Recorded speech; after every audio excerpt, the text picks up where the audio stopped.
महर्षि दयानंद सरस्वती जी ने 1875 के चैत्र मास में आर्य समाज की स्थापना की थी। उस विषय को लेकर के मैं 2-3 बात आप लोगों से कहना चाहता हूं। पहली बात, संसार में कोई युग, देयर इज नो एरा, कोई युग नहीं था। संसार में कोई सोसाइटी नहीं,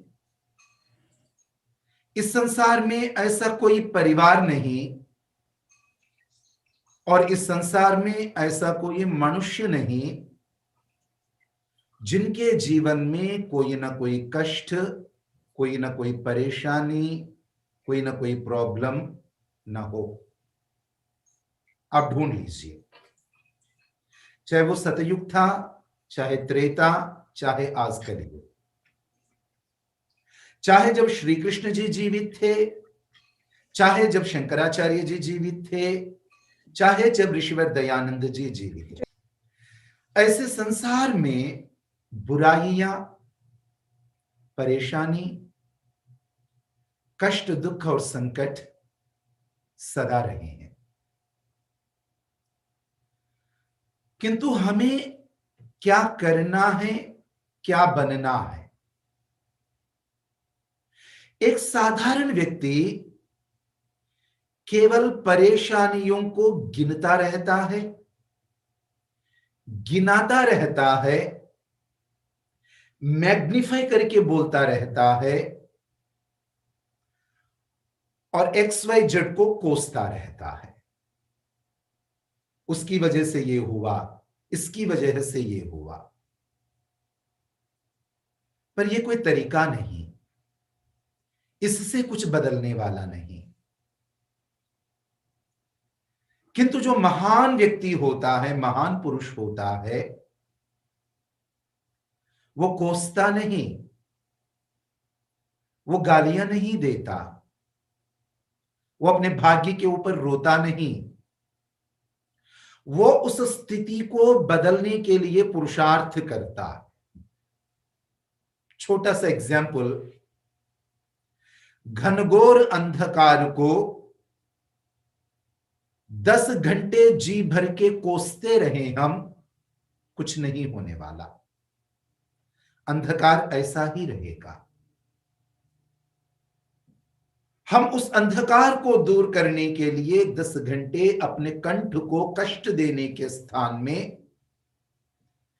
कहीं से 2-3 चीज एकत्रित करके एक नन्हा सा दीप जलाएं, एक बड़ी सी मशाल जलाएं। अंधकार एक पल में दूर हो जाता है। तो ऋषि ने वही कार्य किया। उस समय अनेक प्रकार की कुरीतियां थी। यह बात नहीं थी अनेक प्रकार के मत मतांतर संप्रदाय धर्म नहीं थे। भगवान को मानने वाले थे, सत्संग करने वाले थे, पूजा पाठ करने वाले थे, भजन कीर्तन करने वाले थे, रामायण गीता का पारायण करने वाले थे, धर्मगुरु थे, साधु थे, सन्यासी थे, सद्गृहस्थी थे, गुरुकुल थे, आश्रम थे, सब कुछ था। सब अपने अपने ढंग से कुछ न कुछ अवश्य कर ही रहे थे, किंतु वो अपूर्ण था, अधूरा था। हर संप्रदाय ने किसी न किसी एक अच्छाई को पकड़ा और बाकी चीजों को छोड़ दिया। हनुमान जी की जयंती आने वाली है, हनुमान जी के बारे में भी बात करेंगे आने वाले दिनों में। हनुमान जी को मानने वाला कहता है कि बस मंगलवार मेरा सेट है, बस मंगलवार, बाकी दिनों में मैं हत्या करूं, व्यभिचार करूं, मद्यपान करूं, मांस भक्षण करूं, कोई बात नहीं, मंगलवार में कुछ नहीं करूंगा। 10 गुरुओं की परंपराओं को मानने वाले भी हैं, कहते हैं कि मैं बाहर कुछ भी करूं, किंतु गुरु के दरबार में जब आऊंगा, मैं सेवा करूंगा, जूते चप्पल क्लीन करूंगा और सबको अन्नदान करूंगा, लंगर लगा दूंगा, बाहर चाहे कुछ होता रहे। इस प्रकार अनेक प्रकार के संप्रदाय मिलकर के अच्छे कार्य कर तो रहे थे, किंतु वो सीमित दायरे में कर रहे थे। कोई एकादशी को करने के लिए तैयार था, कोई शुक्ल पक्ष में करने के लिए तैयार था, कोई उत्तरायण में करने के लिए तैयार था। कहीं ना कहीं छोटी छोटी न्यूनताएं थी। वेद की कोई अच्छी बात किसी ने स्वीकार की तो वेद की किसी दूसरी बात ने स्वीकार नहीं की। शास्त्रों के किसी अच्छे उपदेश को किसी ने स्वीकार कर लिया तो शास्त्रों के अन्य उपदेशों को उन्होंने स्वीकार नहीं किया। अधूरापन था। तो उस अधूरेपन को दूर करने के लिए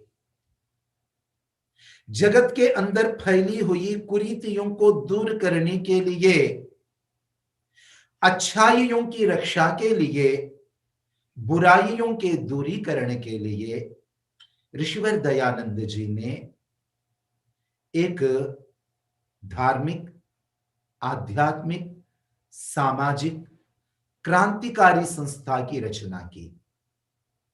वो है आर्य समाज।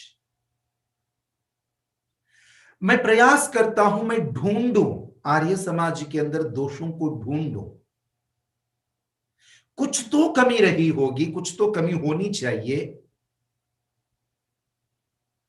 पर बहुत प्रयास करने पर भी वेदों के सहारे जो संस्था, वेदों की सोच, वेदों के उपदेश के ऊपर ऋषिवर ने जो संस्था स्थापित की, उसमें न्यूनताएं ढूंढे नहीं मिलती है। मैं पूछना चाहता हूं, हे ऋषि, क्यों क्यों आपकी इस संस्था के अंदर, आपके सिद्धांतों के अंदर विश्व का एक कोना समा जाता है? अब ध्यान दीजिएगा, कहीं हिंदू शब्द का प्रयोग नहीं होता, कहीं किसी संप्रदाय का प्रयोग नहीं होता, संपूर्ण संसार के कल्याण की बात होती है, सत्य की बात होती है, अविद्या के नाश एवं विद्या की वृद्धि की बात होती है, सामाजिक उन्नति की बात होती है, सर्वव्यापक परमपिता परमात्मा की बात होती है और एकमात्र सत्य ज्ञान वेद की बात होती है। कहीं सांप्रदायिकता नहीं है, किसी एक देश की बात नहीं है, किसी एक सेक्ट की बात नहीं है। ऋषि, ऐसा कैसे संभव है? तो तब ऋषिवर दयानंद जी शायद यही कहते होंगे, देखो, मेरा मुझ में कुछ नहीं। ये जो हम कहते हैं ना, हम केवल कहने के लिए कहते हैं मेरा मुझ में कुछ नहीं, जो कुछ है सब तोय। बहुत भ्रामक वाक्य हम बोलते हैं। व्यवहार में ये वाली बात कहीं पर भी नहीं है, कहीं पर भी मेरा मुझ में कुछ नहीं। मैंने कहा 5 मिनट सत्संग में आइए जी, टाइम नहीं है। मैं कहता हूं $50 दान दीजिए, कहते टाइम नहीं। मैं कहता हूं चलिए अपने बच्चों को थोड़ा सा मंदिर में लेके आइए, कहते नहीं, टाइम नहीं। तो क्या वाक्य बोलता हूं, मेरा मुझ में कुछ नहीं, जो कुछ है सब तो गलत। ऐसे वाक्य यदि कोई बोल पाते हैं तो केवल महर्षि सदृश महात्मा ही बोल पाते हैं। ऋषि कहते हैं, इस आर्य समाज के नाम पर मैंने जो कुछ भी स्थापित किया है उसमें मेरा कुछ भी नहीं है, सब कुछ वेद है।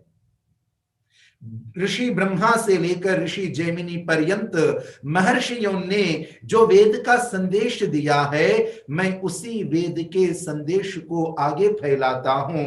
इसीलिए इस संदेश के अंदर संपूर्णता और समग्रता आती है। इस संदेश में अधूरापन नहीं है, संपूर्णता है, समग्रता है। उस समय अनेक प्रकार की कुरीतियां थी। ऋषि ने चुन चुन कर एक एक कुरीति को दूर करने का पुरुषार्थ किया। चाहे वर्तमान काल में प्राचीन काल में सैकड़ों वर्ष पहले एक सज्जन व्यक्ति का नाम मुझे बता दीजिए जिन्होंने समाज के अंदर उपस्थित समस्त कुरीतियों के बारे में बात की हो, प्रवचन किया हो, लेख लिखा हो, उसे दूर करने के लिए पुरुषार्थ किया हो। पारिवारिक कुरीतियां, आध्यात्मिक कुरीतियां, सामाजिक कुरीतियां, प्रजा के द्वारा होने वाले गलत आचरण, राजा के द्वारा होने वाले गलत आचरण, धर्म गुरुओं के द्वारा होने वाले गलत आचरण, शिष्यों के द्वारा होने वाले गलत आचरण, धर्म के नाम पर होने वाले गलत आचरण। क्या कोई एक व्यक्ति आपको दिखाई देते हैं जिन्होंने इतनी विशालता के साथ अपनी बातें कही हो? यहां तक कहते हैं ऋषि, यहां तक ये जो नमक सत्याग्रह किया था, दांडी मार्च निकाल करके महात्मा गांधी जी ने 1875 में महर्षि दयानंद जी लिखते हैं, 1875 में सबसे पहली बार क्या लिखते हैं? यह जो नमक के ऊपर शासन ने कर लगाया वो हमें उचित प्रतीत नहीं होता।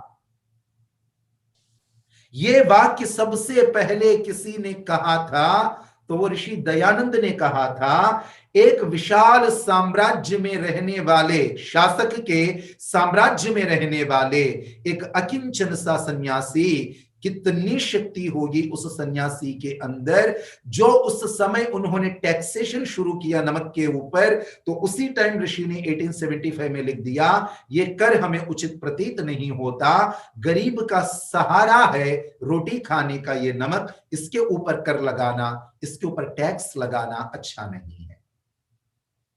उस समय कम से कम इस भारत के ऊपर राज करने वाले छोटे छोटे 600-700 राजा थे, किंतु 600-700 राजाओं के अंदर इतनी हिम्मत नहीं आई कि गोरी सरकार के सामने ये कह सके कि आपकी ये व्यवस्था ठीक नहीं प्रतीत होती है हमें।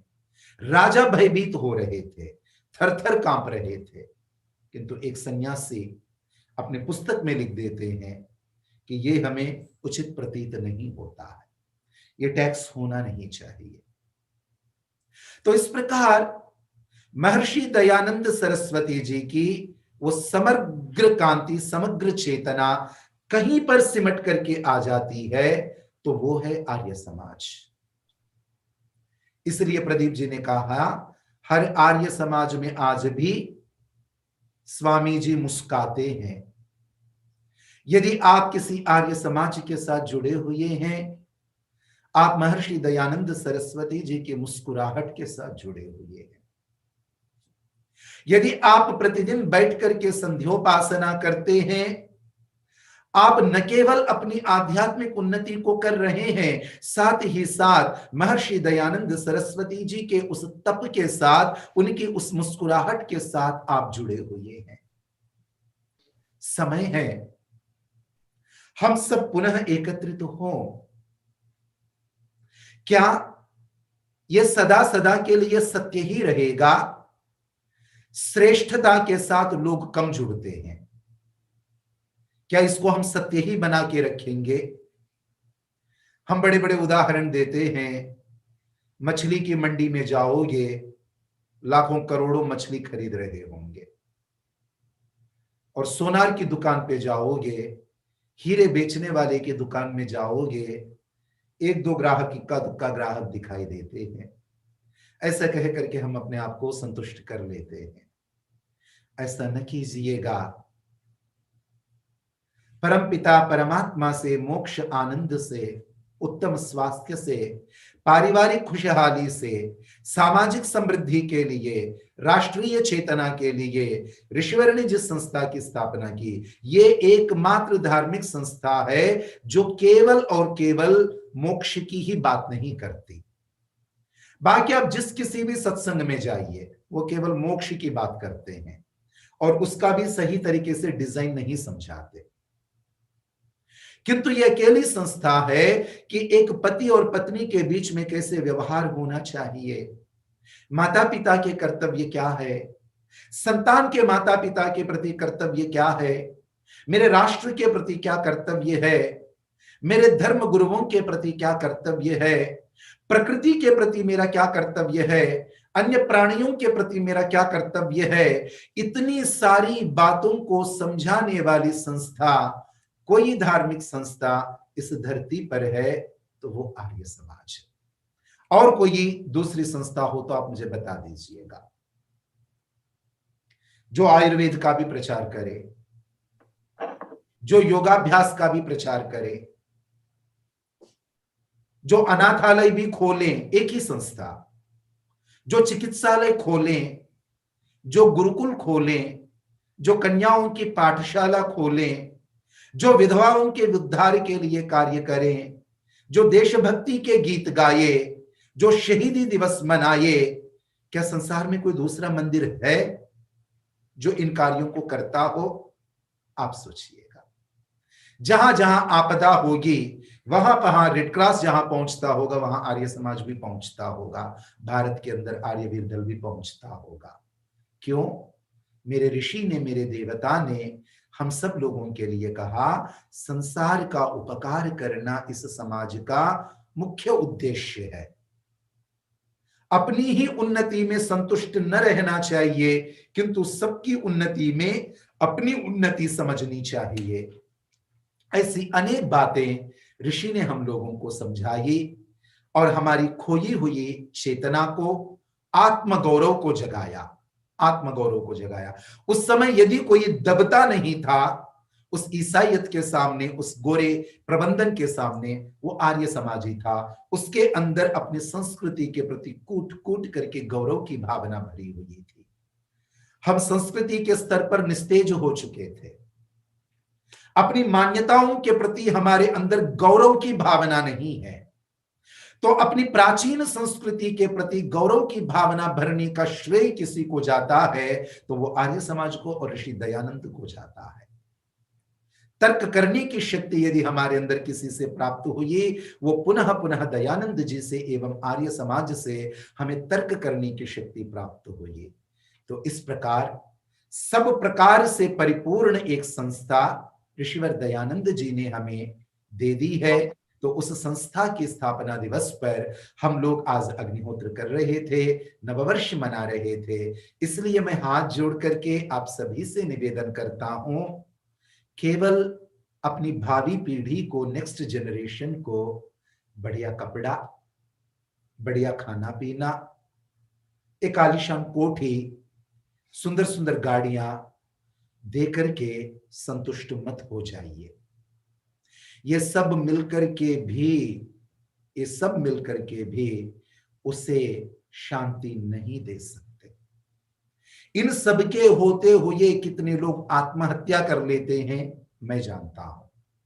इन सब के होते होते कितने लोग ड्रग्स के दास बन जाते हैं मैं जानता हूं। खुद रोते हैं, अपने परिवार को रुलाते हैं मैं जानता हूं। तो इसलिए आप वो दिव्य चेतना अपनी अगली पीढ़ी को, वो संस्कृति, वो संबल, वो सहारा, आत्मिक सहारा आप अपनी अगली पीढ़ी को दीजिए। और जिसको देने में आर्य समाज पूर्णतः पूरे कॉन्सेप्ट को देने में सक्षम है। बस इतना ही कहना चाहता हूं। बाकी आप सभी लोगों को मैं बधाई देता हूं, अपनी शुभकामनाएं व्यक्त करता हूं। ऋषिवर दयानंद जी को कोटि कोटि धन्यवाद, प्रभु को कोटि कोटि धन्यवाद। और आर्य समाज सदा फलता फूलता मुस्कुराता रहे, यही कामना मैं करता हूं। ओम शांति शांति।